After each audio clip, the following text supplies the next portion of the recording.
Basta tayo'y magkasama, laging mayroong umaga. Kay ganda, bawat sigat ng araw, may dalang liwanag sa ating pangarap. Wow, harapin natin.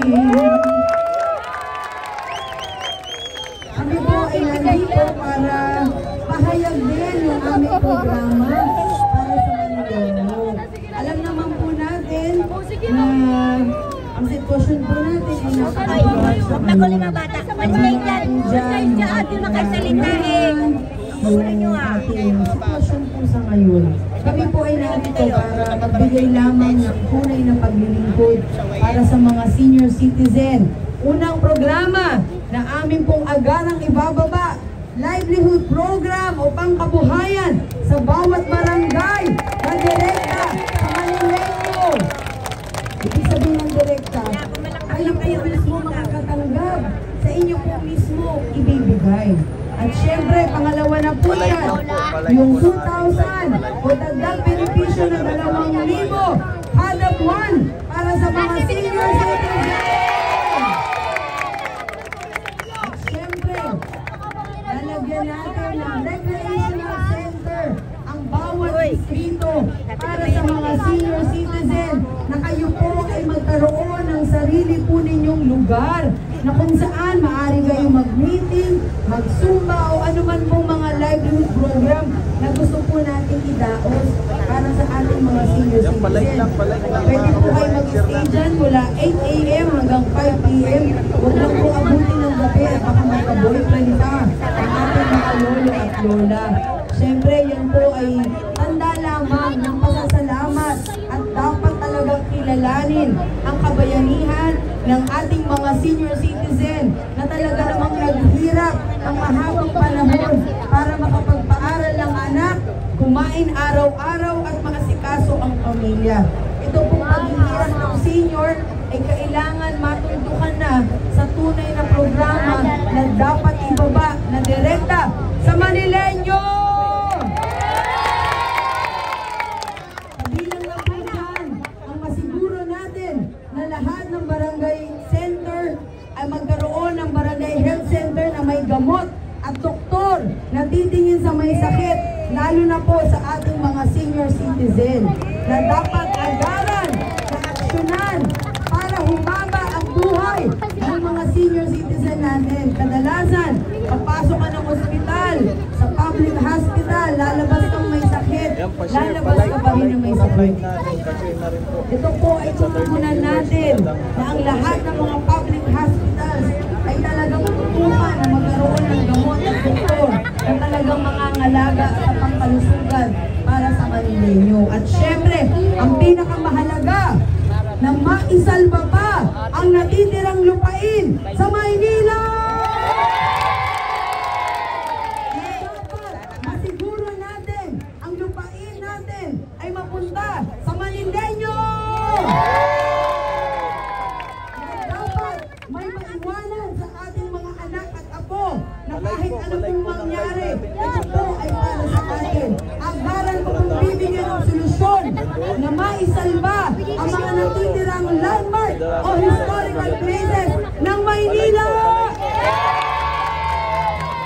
Dahil aalisin po natin ang historical places, parang tinanggal na po natin kung saan tayo nagmula. Napakahalaga po ng Maynila, lalo na ito po ay premier city na dapat lamang premier din ang programa na dapat ibaba. Alam naman po natin na ang Maynila ang mas kilala sa Pilipinas, pero patuloy pa rin nagbuburol sa kalsada. Akala ko po nung bata ako, ito ay normal na ginagawa yung pagbuburol sa kalsada. Pero isa pala itong senyales na sitwasyon natin na talagang mahirap ang buhay ng Manilenyo. Agaran ko pong bibigyan ng libreng burulan ng Disyembre sa Maynila! Na dapat lang itong mga bagay na ito ay matagal na po nating nakamakan sapagkat ang budget ng Maynila ay 34 billion a year na dapat makita ng Manilenyo!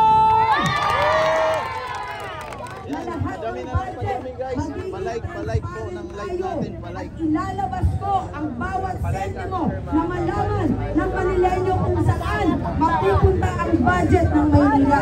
Ito na po ang umpisa na kailangan nating aksyonan at pagtulungan at pagkaisahan na dapat tayo po ang siyang makinabang sa lahat ng programa at budget sa Maynila. Hindi na po ako papayag na iilang tao lamang ang yayaman at kakain sa araw-araw. Ito po dapat ay mapunta sa Manileño. Ano man pong hirap ng buhay natin, ito po ay pasasalamat sa mga senior Yan, paabutin ng 20 likes guys, no? Sa 56 viewers natin, palike na lang. Walang gamot, walang pagkain, at walang malapitan. Masakit po para sa aking damdamin na makita na umabot po tayo sa sukdulan na tayo po ay wala nang magawa. Binibili ang ating pagkatao, binibili ang ating boto. Pero lagi niyo pong tandaan na anumang desisyon natin, kailangan lagi nating isipin ang kaninat na ito para sa ating pamilya. Hindi ko po sinasabi na ako po yun. Pero ang gusto ko lamang sabihin sa inyo na kailangan piliin po natin ang tamang tao na maglilingkod para sa atin. Kailangan ito po ay may puso at malasakit at higit sa lahat, bababa at iaapak ang paa sa lupa para higit tayong maabot lahat dito sa Maynila. Ako po si Mara Tamundong, ipinanganak at lumaki sa San Andres Bukid, Maynila, na ang taming pangarap ko lamang ay makita po ang Maynila katulad ng dati. Pangarap ko po na mabalikan ang nakaraan natin na ito po ay isang maunlad na lugar. Pangarap ko po na makita ang mga senior citizen natin na talaga namang may programa at hindi na mo problema. Dahil ako po ay isang magulang na. Alam ko po kung anong nararamdaman ng mga lolo at lola.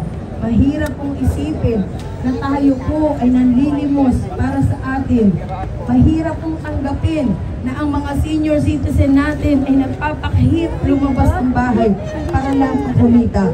Kaya ito po ay wawakasan ni Mara Tamundong para sa tunay na programa sa Maynila.